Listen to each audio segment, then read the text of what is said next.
जय हिंद। क्या आप जानते हैं हमारे पुराण क्या हैं? हमारे पुराणों में क्या लिखा है? और हम अपने पुराणों से अपने इतिहास के बारे में क्या जान सकते हैं?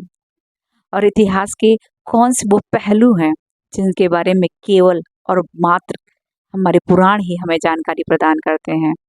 पुराणों का योगदान इतिहास में अद्वितीय है, पर हमारे पुराणों को बहुत सी विदेशी शक्तियों ने बुरी तरह नष्ट कर दिया, और जिससे हमारा उससे संबंध छूट गया और हमारे इस पवित्र ग्रंथों में बहुत सारी बातें जोड़ दी गई हैं।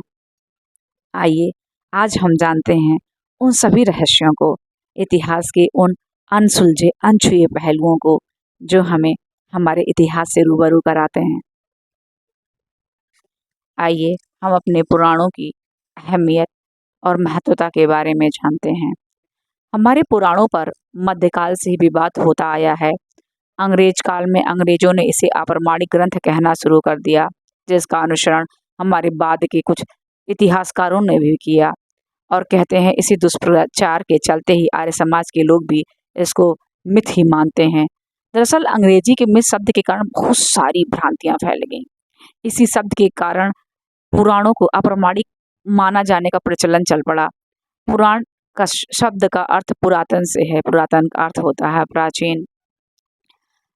सच में देखा जाए तो सबसे पहले विदेशी आक्रांताओं ने फिरोजपुर, कराची, चंडीगढ़, श्रीनगर, सोमनाथ, मथुरा, काशी, अयोध्या, प्रयाग, लुम्बिनी, दिल्ली, मेरठ, बोधगया, सारनाथ, कुशीनगर, श्रावस्ती, सांची, पाटलिपुत्र, नालंदा, पंचानेर, पावागढ़, कौशाम्बी, लखनऊ, राजगिरी, भोपाल, उज्जैन, रामेश्वरम, कोलकाता, ढाका, त्रिपुरा आदि कई महत्वपूर्ण स्थानों पर आक्रमण करके हमारे मंदिरों और महलों को नष्ट किया, उनके शिक्षा के केंद्रों को नष्ट किया, हिंदुओं के धर्म ग्रंथ के पांडुलिपियों को ढूंढ ढूंढ कर जलाया, और फिर तुर्क आक्रमणकारियों में गजनबी, तैमुरलंग, औरंगजेब, मोहम्मद गौरी, बाबर, बख्तियार खिलजी ने ये काम प्रमुखता से किया। उन्होंने हमारे पुराणों को न केवल विध्वंस किया बल्कि उनकी प्रमाण को भी मिटाने का प्रयास किया। माना जाता है विदेशी शासकों द्वारा पुराणों की प्रतिष्ठा को गिराने का बखूबी प्रयास किया गया, ताकि हिंदुओं को उनके गौरवपूर्ण इतिहास से काट सकें, और इस काल में वो काफ़ी सफल भी रहे। इसलिए तो उन्होंने 19वीं शताब्दी के पूर्वार्ध तक राज्य किया। उन्होंने अपने धर्म और संस्कृति को सबसे ऊपर और सबसे उच्च प्रमाणित किया और उसको स्थापित भी किया। ऐसा माना जाता है कि अंग्रेज के पहले मुगल काल में और उसके पहले बौद्ध काल में पुराणों के साथ काफ़ी छेड़खानी हुई है, जिसके कारण इसे अप्रामाणिक ग्रंथ माना जाने लगा है। लेकिन आवश्यकता है पुराणों पर अनुसंधान और रिसर्च को बढ़ावा देने की।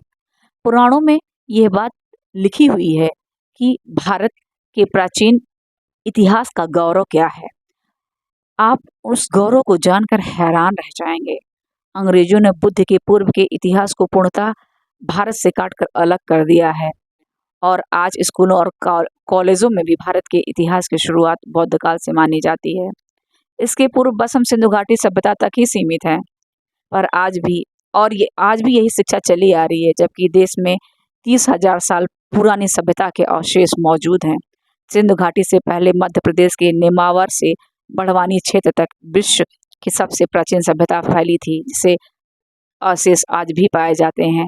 संपूर्ण नर्मदा घाटी क्षेत्र में इसके सबूत मौजूद हैं।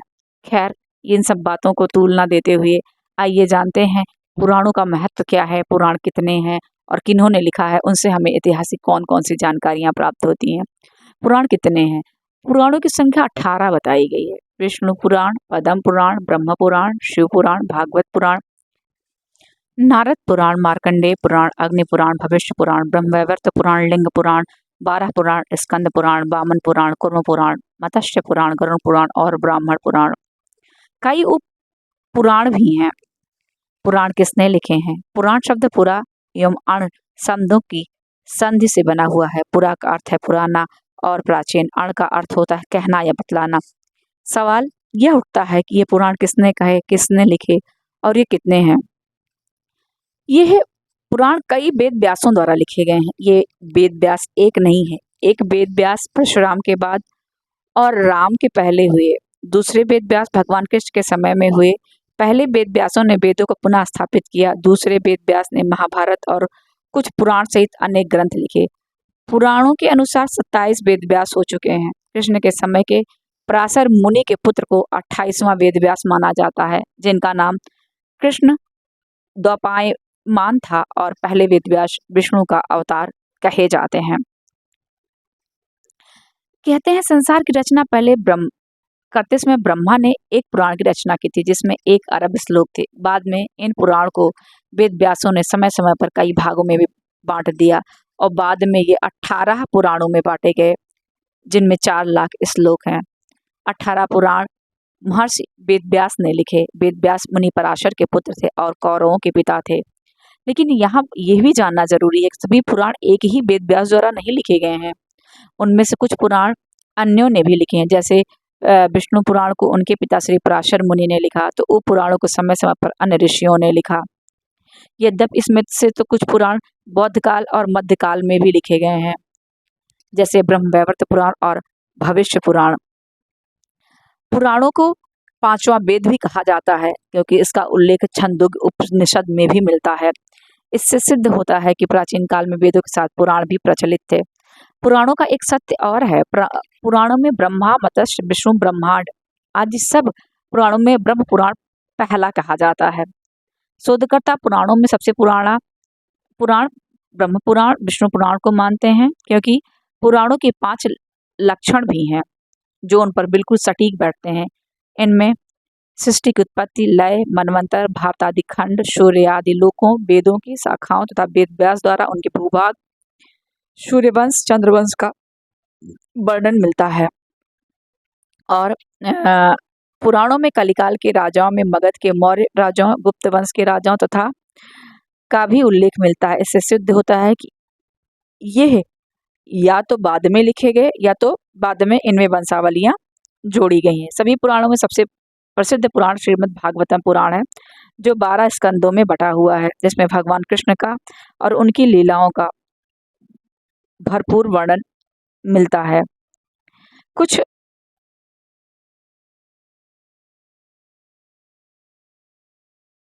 पुराणों का ऐतिहासिक महत्व धार्मिक महत्व की अपेक्षा कम नहीं है। पुराणों की दृष्टि ही भारतवर्ष के मनुष्यों के विचार के सत्य इतिहास की पोषिका है। कालीवंशीय राजाओं का सच्चा वर्णन हमें पुराणों में ही प्राप्त होता है, जिसकी पुष्टि आधुनिक ऐतिहासिक उपकरणों, शिलालेखों, ताम्रलेख, मुद्रा आदि से भली भांति हो रही है। राजा परीक्षित से लेकर पद्मनंद तक का अज्ञात इतिहास पुराणों में ही मिलता है। पाश्चात्य विद्वान पार्टिजर के एंशियंट इंडियन हिस्टोरिकल ट्रेडिशन के अंतर भारतीय तथा विदेशी विद्वानों का ध्यान पुराण की ऐतिहासिक सामग्री की ओर आकृष्ट हुआ है। प्राचीन भारतीय इतिहास के अंधकारपूर्ण काल को उज्जवल रूप से प्रकाशित करने में हमारे पुराण समर्थ हैं। मौर्य वंशावली के विष्णु पुराण, आंध्र वंशावली के लिए मत्स्य पुराण और गुप्त वंशावली के लिए वायु पुराण का अत्यंत महत्व है। इसके अतिरिक्त पुराण तमाम ऐतिहासिक दस्तावेजों को प्रस्तुत करते हैं। भौगोलिक दृष्टि भी पुराणों का विशेष महत्व है। इसमें प्राचीन भूगोल का एक बृहत अंश उपस्थित है, जिसे भुवन कोश की संज्ञा दी जाती है। पुराणों में चतुर्दीपा वसुमती, सप्तदीपा वसुमती, 18 दीप, 4 भवन, क्षीर सागर आदि का भूविभाजन, तीर्थों, समुद्रों, नदियों, पर्वतों एवं भौगोलिक महत्व के स्थानों का यत्र तत्र वर्णन मिलता है। अतः अपने इतिहास को जानने में अपने पुराणों की अहम भूमिका को हम नाकार नहीं सकते। अगर हम इसको ध्यान से और तर्कपूर्ण ढंग से इसका अध्ययन करें तो हमें बहुत सारी ऐसी महत्वपूर्ण जानकारियाँ उपलब्ध हो जाएंगी जो शायद अभी तक उपलब्ध नहीं हैं। आज के वीडियो में बस इतना ही। अगर यह वीडियो आपको पसंद आया हो तो please do like, share and subscribe. अपना कीमती समय देने के लिए धन्यवाद।